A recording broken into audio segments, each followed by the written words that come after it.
Welcome to Boston Movement's Train the Trainer session. In this session, we're going to discuss discipline, and we're going to show you how to implement the discipline seating position. This is the boss discipline seating position. Now, it's important that you're going to look in your manual in week 1 and 2, and even in your orientation, that we define discipline. And discipline is defined as delaying one's gratification. While I'm teaching a class and I'm setting the atmosphere up, and this is what you're going to do as trainers, is to make sure that your students understand what discipline means. Because in order to succeed, we're going to have to be able to teach our students how to be focused. And we've already shared the 3 types of attending in one of the other teachings. But here, the discipline and 3 types of attending work together as you begin to introduce and prepare your class. Now, discipline, what I'll do is I'll ask students, what does discipline mean to you? And get some interaction so that way you can get some understanding from them as to where they see it, what it means to them. And many of your students are going to say that, and you're going to find that discipline means something like I got in trouble and I'm being disciplined. But we're dealing with the disciplines of, and what we're teaching is how to be conscious. And so in our teachings here, there's the physical portion of the boss discipline seating position, so they begin to see that on the outside, though it's a physical exercise, there's going to be a spiritual process that we're going to reveal. What I'll do is get interaction in the class and ask that word. What does discipline mean to you? Then I'll give them the definition. Discipline is defined as delaying one's gratification. And what I'll do is I'll ask the students a question. What is your goal in life? And you want to do this. Get some interaction in your class and ask the students, what is your goal? What's your vision? And some will say, I want to be a doctor. I want to be a police officer. I want to be an actress, actor, a doctor. Whatever it is that they say they want to be, you want to commend those goals. Those great goals, great dream, great vision. But give them an example. And what I'll do is I'll ask the students, now, you said you wanted to be a doctor. And right now, I remember, one good thing to do is once you find out what they want to be, is put a name tag together and say Dr. David, or whatever their first name is and whatever that goal is. Put it on a card so that way when they come to class, they'll have their name tag on them and it'll say what their vision is. And that way you can call them by their vision and their name. That will help drive that into their consciousness so they can begin to now focus on that vision that God has called them or what they feel is they're being led to at that time in their life. Now, with that, I asked them, now, you're in school right now, and if you were to go to school and get your homework assignments, come home, and you just happen to go ahead and get caught up with getting on the internet or getting on the phones or watching a favorite program, and time slipped away, phone calls and going out with to your friends' houses, and all of a sudden it's time for dinner, and then you went back out or you got involved in other things, and the next thing you know, it's time to go to sleep. And you didn't do your homework, would you be successful in meeting your long-term goals to be that doctor, that actor, that actress, that all-star basketball player, whatever it is that they have mentioned? And of course the answer would be no. So what they consciously have to do is make a decision. As students, you have to make a decision to be able to choose where you're going to spend your time and discipline timelines so that way you can begin to focus on homework assignments and whatever that goal or vision is as well to be successful. Discipline, and make sure that your students repeat. Discipline is defined as what? Delaying one's gratification. And you're going to want to drive that into their spirit so it becomes a part of who they are. At least they're able to understand the principle. They're able to quote it. And now we're going to hold them accountable because we're going to introduce them to the boss discipline seating position. And what we're going to deal here with is this. Trainers, you're going to hold the students accountable because while one trainer is teaching, you have the other trainer standing behind the class, supervising and observing their seating position. Now, it's important that as the trainer who is teaching is able to stay focused in delivering the message that's before them, while the assistant or the trainer behind the students hold those students accountable by supervising and observing. And if you see a student that's crossing their legs or sitting, they're not sitting erect, or they're looking around, that trainer will go ahead and tap them on the shoulder. Just walk by, sliding, tap them on the shoulder. And if you need to, you may whisper in their ears, get back in your boss discipline seating position. What's going to happen is after a period of time, as you're moving around, holding students accountable, they'll get in that seating position. And we're going to show you what that looks like. But make sure that the trainer doesn't get caught up in the teaching, because sometimes the lesson plan can be so profound that the trainer that's in a position of holding students accountable will get caught up and lose focus on holding the students in their disciplined seating position and keeping them focused attending. Now, once you are focused in those areas, what we're going to do then is make sure that the students are seating properly. There's a process here, though, that's taking place, a really profound principle, because even though they're sitting and they're focused attending and they're on discipline, what happens is that they're going to go through a process of, when the trainer taps them on the shoulder, to recognize, first of all, the trainer tapped me on the shoulder.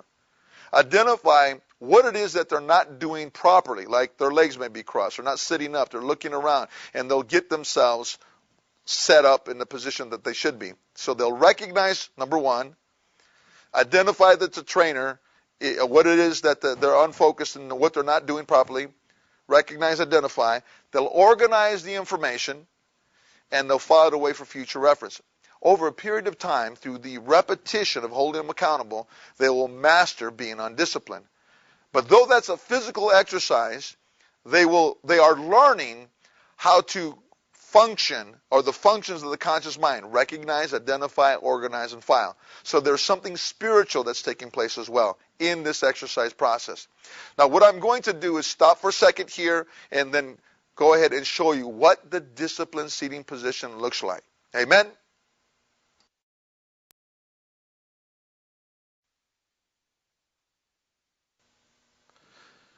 In the boss discipline seating position, in this particular exercise, what we'll do is we'll ask for a student to volunteer. And one of the great things that you can do is, when you get someone, or student, to volunteer, is that you want to reward the risk-taking, because you're going to notice that many students aren't going to want to raise their hands. And if you need to, then you'll pull a volunteer.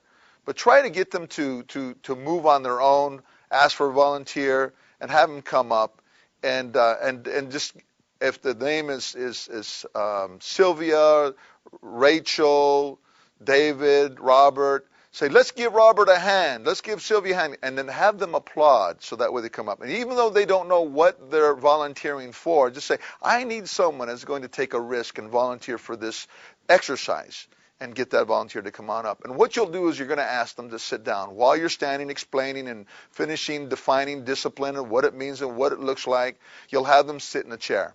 And then what I'll do in the class is I'll ask the students, what I'd like you to do is pretend that you're at home. And you just are sitting at home in front of the TV, and I want you to get as comfortable as you possibly can. And so we'll ask the student to sit down. And so I said, no, get real comfortable. And they'll go ahead and kind of get like this, and they'll maybe get comfortable like this, or just slouch. And what we'll do is, while they're sitting like that, I said, okay, now I ask the students to observe their seating position. I says, in the boss class, we call this being unconscious.